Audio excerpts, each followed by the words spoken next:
नमस्कार, हिमाचल बुलेटिन में आपका स्वागत है। पेश हैं आज के समाचार।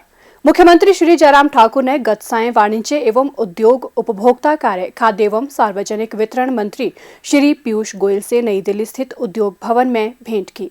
मुख्यमंत्री ने केंद्रीय मंत्री से राज्य के सेब उत्पादकों के हित में सेब पर आयात शुल्क बढ़ाने का आग्रह किया। उन्होंने कहा कि दूसरे देशों के सेब भारतीय बाजार में आ रहे हैं, जिससे राज्य की सेब अर्थव्यवस्था प्रभावित हो रही है। उन्होंने औद्योगिक विकास अनुदान योजना को 2 वर्ष और बढ़ाने का भी आग्रह किया। उन्होंने बद्दी में फार्मा परीक्षण केंद्र शीघ्र स्थापित करने के बारे में भी चर्चा की, जिससे स्थानीय फार्मा उद्यमियों को राज्य में ही उनके उत्पादों के परीक्षण करने में सहायता मिलेगी। इससे पूर्व मुख्यमंत्री ने नीति आयोग के उपाध्यक्ष डॉक्टर राजीव कुमार से भी भेंट की। मुख्यमंत्री ने हिमाचल को हरित राज्य बनाने के प्रयासों के बारे में विस्तृत चर्चा की और आयोग से इस लक्ष्य को हासिल करने में सहयोग करने का आग्रह किया। मुख्यमंत्री श्री जयराम ठाकुर ने आज कांगड़ा जिला के शाहपुर विधानसभा क्षेत्र के दरकोला में हिमाचल प्रदेश निजी बस ऑपरेटर संघ के सम्मान समारोह को संबोधित किया। इस अवसर पर मुख्यमंत्री ने कहा कि प्रदेश सरकार राज्य के निजी ट्रांसपोर्टर्स की कठिनाइयों से अवगत है और सरकार ने इसके दृष्टिगत उन्हें अनेक रियायतें प्रदान की हैं। उन्होंने कहा कि राज्य सरकार ने ग्रामीण क्षेत्रों में किफायती परिवहन संचालन को बढ़ावा देने के लिए स्वर्ण जयंती ग्राम स्वरोजगार परिवहन योजना को स्वीकृति प्रदान की है, जिसके तहत बेरोजगार युवाओं को 18 सीटर तक की क्षमता वाली बसों के लिए रियायती कर दरों पर परमिट दिया जाएगा। इसके तहत 107 रूटों की पहचान कर उन्हें विज्ञापित किया गया है तथा ग्रामीण क्षेत्रों में परिवहन सुविधा प्रदान करने के लिए शीघ्र ही ऐसे अन्य रूटों को विज्ञापित किया जाएगा। मुख्यमंत्री ने कहा कि राज्य सरकार कोविड-19 महामारी के दौरान ट्रांसपोर्टरों को हुई कठिनाइयों से अवगत है और इस महामारी के दौरान ही ये क्षेत्र सबसे अधिक प्रभावित हुआ है। उन्होंने कहा कि सरकार ने इस महामारी के दौरान सभी व्यावसायिक वाहनों के 100% कर में राहत प्रदान की और कार्यशील पूंजी पर ब्याज सबवेंशन योजना के तहत स्टेज कैरेज ऑपरेटरों को अपनी बसों को सुचारू रूप से चलाने के लिए 11 करोड़ रुपए की ऋण राशि प्रदान की गई। उन्होंने कहा कि अग्रिम पंक्ति कार्यकर्ताओं ने महामारी के इस कठिन दौर में कोविड-19 के प्रसार को रोकने में राज्य सरकार की सहायता करने और साथ ही अर्थव्यवस्था को आगे बढ़ाने में महत्वपूर्ण भूमिका निभाई है।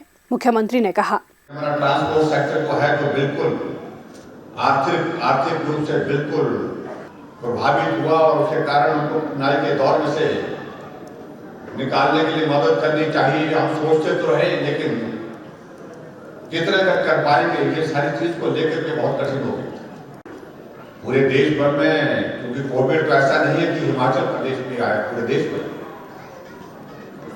और पूरे देश भर में अगर ट्रांसपोर्टर को अगर टैक्स की माफी हुई है, उनको सहयोग हुआ है, मदद हुई है, तो मैक्सिमम वो ज्यादा से ज्यादा सिर्फ 12 महीने की हुई है, 1 साल की हुई है। लेकिन जब हमने इस बात को देखा कि नुकसान बहुत ज्यादा हुआ है, बहुत ज्यादा प्रभावित हुआ ये वर्ग हमारा, मदद थोड़ी ज्यादा करनी चाहिए, तो हिमाचल प्रदेश संभवतः पूरे देश भर में पहला राज्य है जहां पर हमने 20 महीने के लिए आपको, और उसमें लगभग 160 करोड़ के करीब जो है, और जो मदद आप तक हम पहुंचा सकते, जो मदद कर सकते, जो हमने करने की कोशिश। मुख्यमंत्री ने कहा कि प्रधानमंत्री श्री नरेंद्र मोदी के कुशल और मजबूत नेतृत्व के कारण ही देश में दुनिया का सबसे बड़ा टीकाकरण अभियान सफलतापूर्वक पूर्ण हुआ है। उन्होंने कहा कि इस मजबूत नेतृत्व के कारण ही हाल ही में घोषित 5 राज्यों के चुनाव परिणामों में भाजपा ने 4 में जीत हासिल की है। मुख्यमंत्री ने शाहपुर विधानसभा क्षेत्र में मॉडल कैरियर सेंटर खोलने की घोषणा की। उन्होंने कुथारना और तत्वानी में पशु औषधालय खोलने, प्राथमिक स्वास्थ्य केंद्र चारी को सामुदायिक स्वास्थ्य केंद्र में स्तरोन्नत करने तथा सामुदायिक स्वास्थ्य केंद्र लंग के भवन निर्माण के लिए 1 करोड़ रुपए प्रदान करने की घोषणा की। उन्होंने कहा कि शाहपुर में इंडोर स्टेडियम निर्माण का मामला शीघ्र ही भारत सरकार के समक्ष उठाया जाएगा। ड्रोन आधुनिक युग की तकनीक है, जिसे किसी भी व्यक्ति द्वारा संचालित कर इसे रोजमर्रा के कार्यों में उपयोग किया जा सकता है। ये बात आज मुख्यमंत्री श्री जयराम ठाकुर ने जिला कांगड़ा के शाहपुर विधानसभा क्षेत्र स्थित औद्योगिक प्रशिक्षण संस्थान शाहपुर में राज्य के पहले ड्रोन पायलट स्कूल का उद्घाटन करते हुए कही। मुख्यमंत्री ने कहा, टेक्नोलॉजी का दौर जीवन में लगातार तेजी के साथ आगे बढ़ रहा है और आज मुझे इस बात की प्रसन्नता है कि जो ड्रोन का जो नया कॉन्सेप्ट और जिसके लिए विशेष तौर से आदरणीय प्रधानमंत्री जी ने बहुत जोर के साथ आग्रह किया है कि इस टेक्नोलॉजी का उपयोग हम जीवन के बहुत सारे क्षेत्र में ले सकते हैं और उसके लिए ड्रोन ट्रेनिंग सेंटर की आज विधिवत यहाँ पर शुरुआत हुई, उसका उद्घाटन हुआ।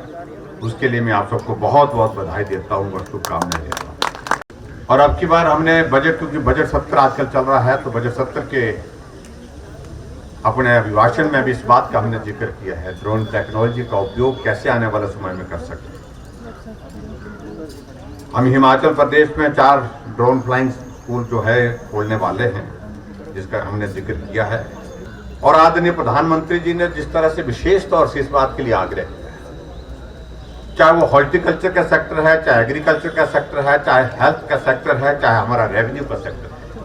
रेवेन्यू में भी आपने इस बात को देखा होगा कि जो स्वामित्व योजना जो चल रही है, उसकी सारी टोटल जो मैपिंग है वो सारी टेक्नोलॉजी बेस्ड है और उसके साथ में महत्वपूर्ण उसमें भूमिका अगर है तो वो ड्रोन की है।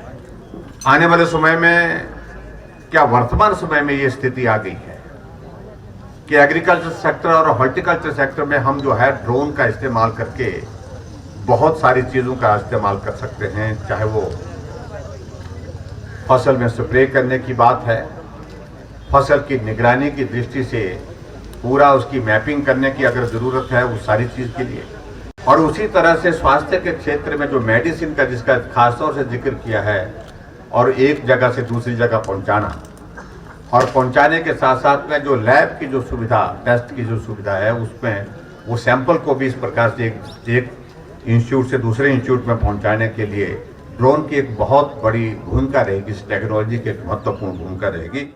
उन्होंने कहा कि ड्रोन के उपयोग का सबसे बड़ा लाभ है कि ये न केवल किफायती है बल्कि ये समय की बचत भी करता है। उन्होंने कहा कि भविष्य में ड्रोन तकनीक युवाओं के लिए लाभदायक सिद्ध होगा और युवाओं को इस तकनीक का प्रशिक्षण प्रदान करने के लिए कदम उठाए जाएंगे। हिमाचल बुलेटिन देखने के लिए सब्सक्राइब करें YouTube channel IPR Himachal, follow करें ट्विटर @DPRHP, लाइक करें Facebook page information and public relations department Himachal Pradesh, visit करें वेबसाइट www.himachalpr.gov.in। इस अंक में इतना ही। कल फिर होगी मुलाकात, दीजिए इजाजत, नमस्कार।